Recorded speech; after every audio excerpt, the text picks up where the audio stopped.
I know that it's been such an extensive journey and process, but the wait for sure, I feel like is definitely gonna be worth it. Hey, what's up guys? It's Normani and you're watching Billboard News. Let's talk about the first single, 159. Why was that the one you were ready to introduce this new era? When I get you alone, boy, what you gon' do? For me, it's simply just feeling. And it's crazy too because I feel like the evolution between records is just, it's crazy to me. It's just like, I love seeing the beauty and I love like the process in being able to just see it in each stage. And so I remember the first time I ended up playing it, everybody was like, okay, yeah, this is cool, this is cool. And then once it was finalized, once it was done, once we got Gunna on it, like it felt like a record. It felt like just completion. I try not to overthink it too much, which I know that sounds crazy probably coming from me. We'll talk about it. I know, we'll get there. It felt like it bridged the gap from Wild Side to where I am now. Like it feels cohesive, it felt like it made sense, but it felt like an evolved version of. And you said finalized it and threw Gunna on there, so tell me, why did you feel he was the artist to be on this track and what was it like working with him? I mean, I'm just a huge fan and honestly, like it was organic. I love vibes. I think we met at, it was a football game and we just talked about working together and management was just like, yo, like what about 159? Because we wanted to do a record together and he loved it. Like literally it was immediate. I remember playing it for him and then I also have a record on his project as well. Okay. Not sure I'm supposed to say that. Little tease though, But she said it. Dollar sign, dollar sign, dollar sign, dollar sign, yeah. He sounds really, really good and I think that it's a pocket that's different for him, which I feel like I always love to do, even with Cardi back when we did Wild Side. Like I felt like that was seeing her in a different light on a more, like a more R&B record, a slower record. And I just feel like it was really dope to just kind of hear his chameleon, you know, like him being a different type of character than we're used to hearing, but you know, still Gunna at the core and through and through. And then tell me about the subject matter. Why the title 159 and what did you get in the studio? What was the mood? Yeah, I mean, it's sexy, it's sensual. I am a 27-year-old woman and it's just me owning my sexuality, you know, but in my way. And it just felt, if you know, you know. And do you feel like that happened naturally to you? Because I know growing up in this industry has to be different to do it in front of everybody. So to own your sexuality, is that something that's powerful to you at this point? I mean, it's self-government over myself, you know? Like, I feel like it deserves to be celebrated. I am a woman in my divine femininity, and I feel like that's what the record kind of portrays. You know, I feel like you could really hear that, and I hope that it translates that way. But like I said, in my own way, I feel like everybody kind of has their version of what that looks like. But for me, I feel like it really is captured in this record. And I don't know, it's like, it's sensual, but it's dominant, but it also feels, I'm not gonna say submissive, but just very it's feminine, me and my divine femininity. That's beautiful. Yeah, even just like sonically, aside from what it is that I'm saying, but I feel like even in the production, like you can feel that. It's euphoric. Okay, euphoric, dopamine. I'm loving the words You we're know? getting here. And we gotta talk about the whole album, or should I say, where'sthedamnalbum.com? Oh gosh. Hello, I mean your fans have been so hungry for this work. So tell me about even like the social media fever and like everybody talking about it. You acknowledging it with where'sthedamnalbum.com. So how does it felt to have like everybody pushing you for this project? I mean, I don't take for granted the support that I've gotten, you know, like I know that it's been such an extensive journey and process, but the wait for sure, I feel like is definitely gonna be worth it. But I'm just, to your question, I'm just really grateful. And I do feel that pressure too, you know what I'm saying? Like everybody not necessarily knowing what is going on within the process or internally or within like my personal life. I mean, I guess it's kind of expected because you don't know what you don't know, and I'm just grateful that everybody's just really excited still for this album and for this body of work, and like they've waited on me, you know, which I don't really take for granted. But I see all the comments. Like I might not be on social media or active, but I'm definitely tuned in. I know what's going on. So like I see all the comments, so. And something I want to ask you, how do you kind of like toed that line of like keeping things personal? Because some people like to put all their stuff out, they're comfortable, and some people are a little bit more private. So when you see people being like, where's this? And you're like, well, you don't know what's going on with me. How do you decide like what to keep private and what to tell people? I think honestly that there's a fine line. I've just had I've had a really bad experience with social media a few years back, like cyberbullied, pictures of me, images, like racial comments and remarks being made. And I think that kind of, it really did shift my perspective when it comes to social media and relationship, which I'm still like working through, is being able to like trust myself in that again, which is why I'm not as active. And I'm not trying to use that like as sympathy or as an excuse, but that's just reason why I don't feel as connected when it comes to social media. But in the same breath, like my fans, they deserve to see me, you know, like as simple as me going on a live for 2 minutes, I might not think that that's like the biggest thing in the world or the most grand gesture in the world, but they get so excited just like being able to lay eyes on me. So like I'm trying and I'm working through that and I'm doing my best, but granting myself grace in the process because I know my why, you know, and why it's been such a challenge. But they're funny too. Like they really, really are. They will go to bat, they will go to war for me. And I think that they're ready to champion me. And I know that. So between me and my creative director, we were like, okay, let's just like have a little fun with it. Let's have a little fun. Let's troll a little bit. Where's the damn album? Well, they asked where's the damn album, but now it is finally here. Yes. So let's talk about Dopamine. Why the album name Dopamine, and why this cover? I mean, it's like I said, self-government. It is me finally stepping into, I feel like, who I've been called to be, you know? Like there's been so much adversity and so many roadblocks just in the process of putting this body of work out. You have no idea. I could actually probably write a book. But even in terms of like shifting teams, which has honestly been one of the greatest blessings, I feel like, to this project and what it actually really does deserve. But I mean, it's me owning who I am and me being able to recognize that I've been enough this whole time, you know? And me coming to that realization and everybody kind of being able to see me step into that and walk boldly and confidently in that. And me being the hit, me being the dopamine. Hell yeah. And I mean, let's talk about some of the music on the project. Candy Paint. You actually teased like a year ago. I did. Now, but they got that finally. They've been begging for that. Hey. So tell me why you feel like the fans connected so strong with Candy Paint, and why do you love the song?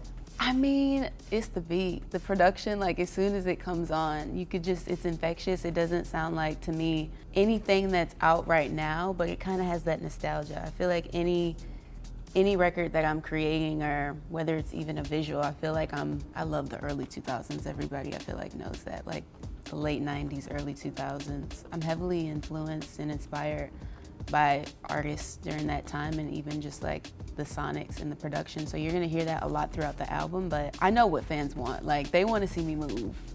And Candy Paint for me, for sure. I remember playing it at a different release, since I did tease it like over a year ago. So it was like, I think it was during like Fair or something during that time. And just the energy, everybody could not dance. Like as soon as you put it on, it's just infectious. Like you feel it.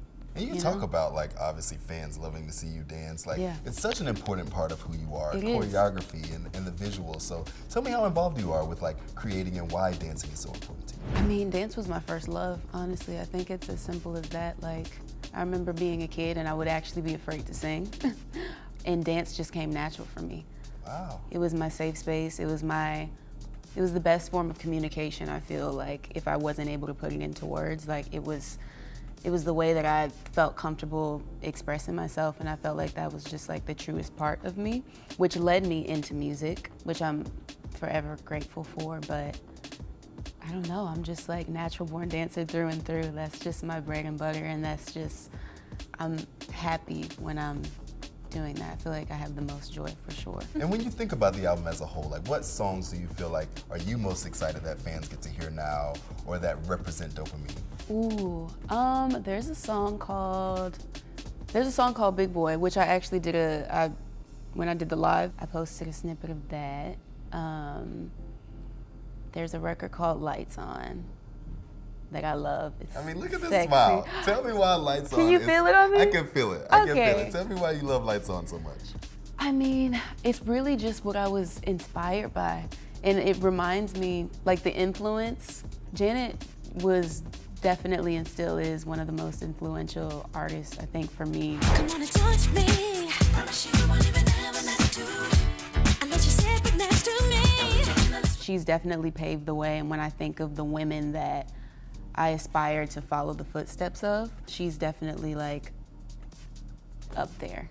And she's had so much impact on me, and so just like sonically, you'll be able to hear the inspiration for sure. And I mean, in the you've had record. such great inspiration. You talk about Janet, you've spoken about how Beyonce's inspired you. Yeah. You sampled Aaliyah on Wild Side, obviously. Brandy has spoken highly of you. Yeah. So when you have like all these like beautiful black women kind of like funneling into you, what do you say have you taken from them as inspiration? I mean, honestly, that women that look like me can do it too.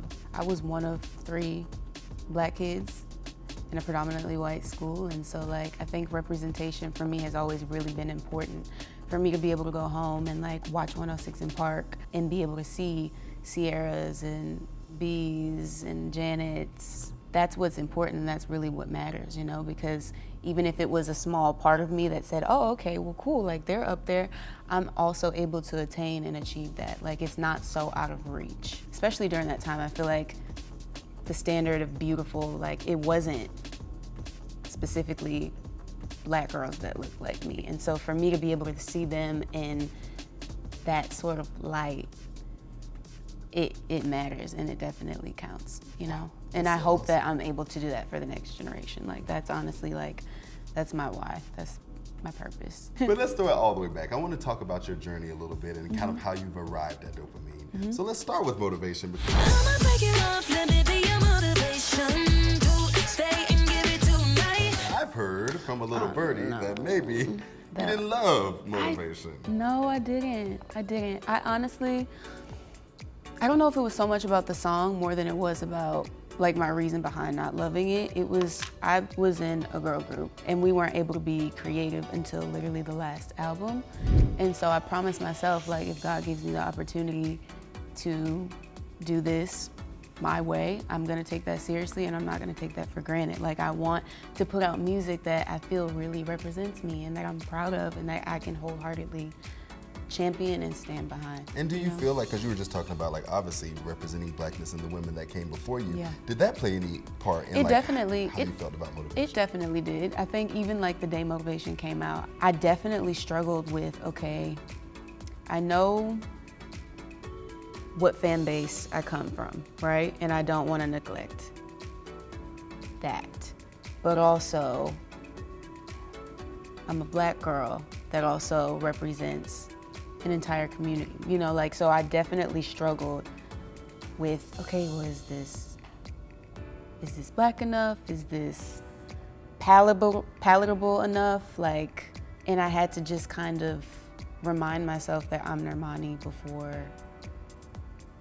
I'm anything. Like, I love all sorts of music.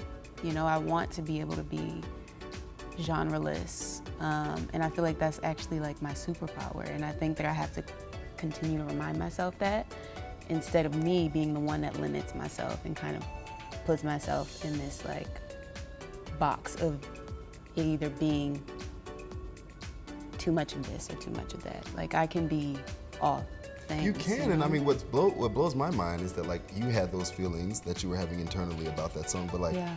you know, as a consumer, I mean, you were killing it. I mean, the VMA performance, the music video, That which was- obviously felt very black. That was the whole point. I said, okay, y'all gonna make me put this song out? I'm gonna show you with the video. Oh, yeah, you So did the that. video was literally like, that was all me, Dave Myers, Sean. I was like, it needs to feel representative. Like, I want this to feel reminiscent or nostalgic of when I was able to like go home after school, turn on 106 in Park, and like I saw myself. Like, I want that. Was the basketball scene real? Like, how many takes did that take? It took a lot of time. It did. Because I was like, what? Girl, No, we practiced that. Yeah. I had to check. I had A to lot. ask. And then, of course, moving on to Wild Side with Cardi Mm-hmm. B, Fair. How did you feel like you transitioned your sound to kind of move away from motivation? And was this Mm-hmm. like more representative of who you were?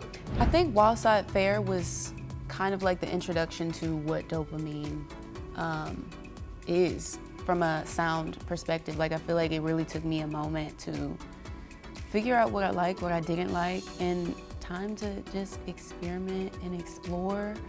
And if it worked, it worked, and if it didn't, it didn't. But I wanted to allow myself the opportunity to at least like play and just figure myself out, figure out what my sound was. Because everybody could have expected me to drop an album during Motivation, but I knew that I wasn't ready. Like, for me, that would have been premature, and I wouldn't have put out a body of work that I knew that I was proud of or would have been able to give my best, you know? No, and thank you for being so honest. I think that's a beautiful thing. And then, I mean, talk about Wild Side too. You said earlier, like working with Cardi B and like getting her in a different pocket. Yeah. So how was it working with her? I know she's got to be a blast. She's one of the sweetest people that I know. At that time, she was pregnant, and she delivered. Like, I remember I was already in rehearsals for the music video, and we got her verse, I think it was like the day before we ended up shooting the music video. She turned it around like very, very just quickly, and she's always been supportive and a champion of mine, and I've always been a fan of hers, and I don't know, I love her. Like, I felt safe, honestly, because I feel like even during that time I hadn't released music in a while, so Wild Side was kind of like another introduction. And there's nobody I feel like I would have wanted to be reintroduced with than her, honestly. And I've heard that about Cardi B so many times. Yeah. Everybody says like her human as a heart, like she's a beautiful person. Yes, and she showed up, she didn't complain, like we got everything done, and she was really a trooper, like big pregnant. Big pregnant in the video, that's why she's turned around the whole time. Wow, I mean, Yeah. that's incredible. Shout out to her work ethic. Yes. And I mean, you've dipped and dabbled in a lot of genres, as you said, like, so it's pop, it's been dance, it's been R&B.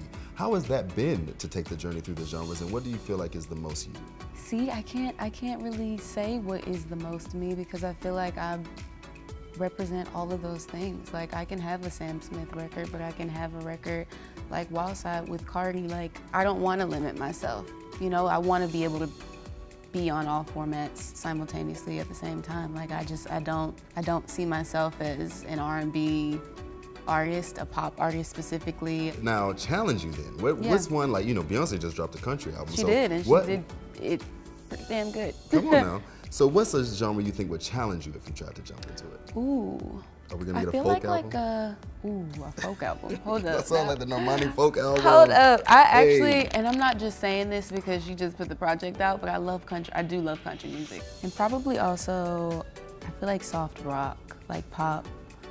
I love Kelly Clarkson. I was just listening to Chris Daughtry. Okay. Yes. Those are idols. And then, of course, if we're talking about your past, we do have to jump and talk about the girl group you mentioned earlier, Yes. Fifth Harmony. Yes. So how was it to have them support you on Dopamine? You posted about the album and everybody was in the comments. That was gorgeous. Hi, I'm Lauren Jauregui, and these are my top 5 songs I'm listening to right now. Ooh, and 159 by Normani. When I get you alone, what you gon' do? It seems like literally just yesterday we were babies. We were like literally babies coming into this massive industry, not knowing really anything. And I think that we really did, you know, we did the best with what we had. And it's just beautiful to kind of just see everybody blossom and really just like flourish and thrive in our solo endeavors, because that was the point. I think I heard that they had commented. I'm not always, I post and then that's it. Then you like ghost. I'm out. I'm out. I'm not even giving myself the opportunity or window to like look at comments or tap into that, because I feel like that takes away from like my mini victories, you know? So I'm more focused on that than like getting into what everybody's saying. But when I heard that they did comment, I was like, that's real. That's dope. Something else you probably didn't see because you're still off the internet, but I gotta tell you about it and ask you. Allie be talking to anybody and telling them, I think a reunion might be happening. You know, Oh, she, wow. that's what the word to the street is. So That's are we the gonna see all word? 5 of you together? I just need to know. I don't know, not to my knowledge, But I definitely see that being a possibility, like in the future. I feel like that would be, I don't know, that would be like a special moment for sure. Beautiful and full Yeah, circle. full circle. There Yeah. you go. And then I do want to talk to you about your acting as well. Yes. You jumped into Freaky Tales, which Yeah. premiered at Sundance. And I mean, Pedro Pascal, like how cool was that and how important is acting to you? Acting is, that's something that I'm really excited to really just like tap into, because obviously like music it's occupied a lot of time, rightfully so, and will continue to. I don't know, like being able to be creative in a whole different way and start from scratch, it felt really good and it was inspiring, and I just felt like a kid in a candy store, like truthfully, and being able to be amongst people that I really admire and respect the work that they do, like, I don't know, it made me feel, it validated me. It validated that like, okay, like you're pretty good at this acting thing, you know? And I mean, from being in a girl group to do your solo work to acting, Yeah. I mean, like, where do you feel like provides the challenges? Like when you do go Mm-hmm. on set, like, were you nervous to be in a movie? I was definitely nervous. I think simply because it was like, I was the newbie. Like everybody else are like big vets. And this was really like my first film. So I think that alone, there are nerves that come with that. But honestly, like when I got on set between the directors, who were amazing and just so patient with me and encouraging and validating, like I felt comfortable, I felt safe, I would say. Like I felt very secure and I felt safe in being able to be vulnerable and not dumb for asking certain questions. Like It was a learning it was experience a and people learning, helped you through that. Exactly, like I felt a lot of support. I had a lot of support throughout that process for sure. That was kind of like one of the first times I was able to, in a long time, be able to see myself and pat myself on the back and celebrate myself, because I feel like here I can be so critical and I know that. But watching myself on screen, I'm like damn, you did a see solid that. job. See, Okay, girl. like, and I it's love okay to that. do that sometimes, you know? I love that. And we've talked a lot about your fans, obviously, and you being private. So now that Dopamine is out, Mm-hmm. what is the message? What do you want the fans to walk away from? Walk away with, excuse me. I pray that they can hear the heart, honestly, that I've put into it. It's because I care so much, and I feel like that's kind of a misconception with this project taking so long, is like that I don't, but I do. It's because I care a lot. And I don't take the opportunity for granted or take it lightly. And I think that this is just like a declaration and symbolic of my evolution and the fight that I've had to put up and my resilience, you know? And being able to even get this out. Well, congratulations. And Thank thanks so you. much for your candidness today. Thank I love you. talking to you, Normani. Thank you.